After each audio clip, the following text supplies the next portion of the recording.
Oi, gente, tudo bem? Vamos dar continuidade para os nossos estudos sobre o magnetismo e vamos para a parte do campo magnético que ficou da última vez, né? O campo magnético, por definição, a gente tem uma região do espaço que ela é modificada, seja através de um ímã ou de algum artefato que há a passagem de corrente elétrica.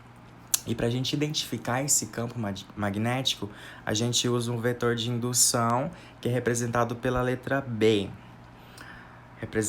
Vamos olhar aqui a nossa figura. A gente tem o ímã, o norte e o polo sul, e essa região modificada aí, que está representada através dessas linhas, é o nosso campo magnético.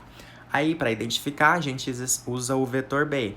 Aí nós temos aqui o vetor B1, o B2, o B3 e o B4. Essas linhas aqui, ó, a gente vai chamar elas de linha de indução, que é essa linha que, né, vai representar o nosso campo magnético, e ela é uma tangente ao vetor B. Então, essa linha de indução, que caracteriza a tangente ao vetor B, isso quer dizer o quê? Popularmente falando, é uma curva que vai sair do polo norte e vai seguir ao polo sul, e ela vai ser sempre fechada, ok?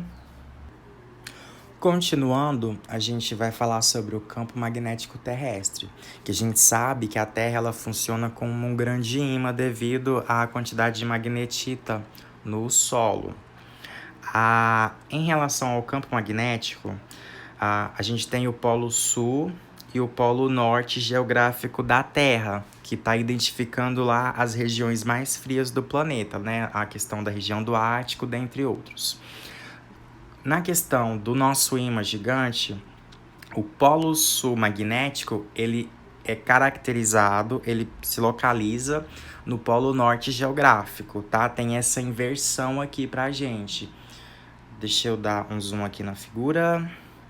Aqui, como se fosse o sul aqui de cima e a parte norte aqui de baixo. Então, o polo sul geográfico do planeta, ele vai ser referente ao polo norte magnético da nossa representação do nosso ímã gigante, ok?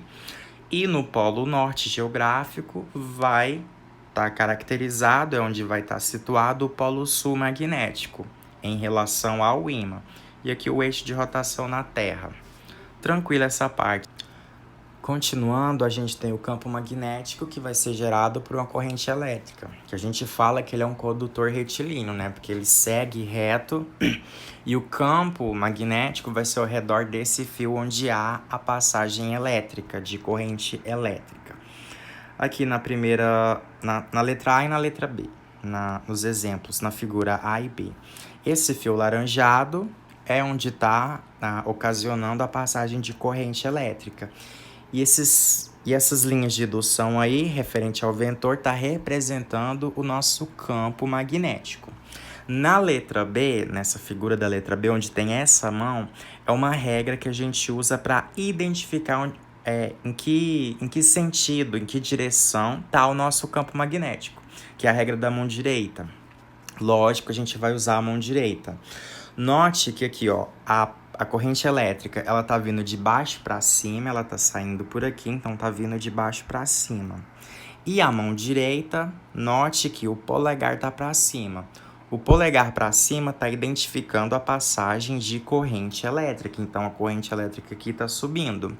Os outros dedos, quando a gente abraça esse fio com a mão, tá identificando o nosso sentido do quê? Do nosso campo magnético, que ele tá vindo aqui, ó, nesse sentido aqui, onde os dedos estão apontando, ok?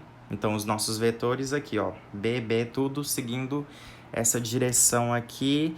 Da minha frente tá indo da esquerda para a direita, ok? Aqui olhando de frente, para minha frente.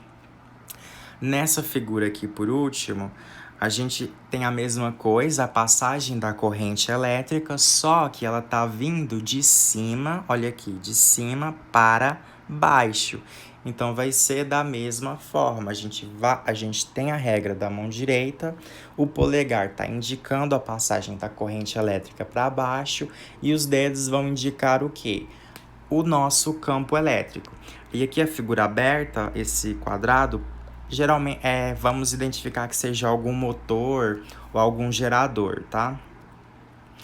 E o nosso campo magnético aqui está indo da direita para a esquerda, aqui na representação das linhas de indução, ok? Essa parte é bem tranquila e as atividades ela vai seguindo da mesma forma.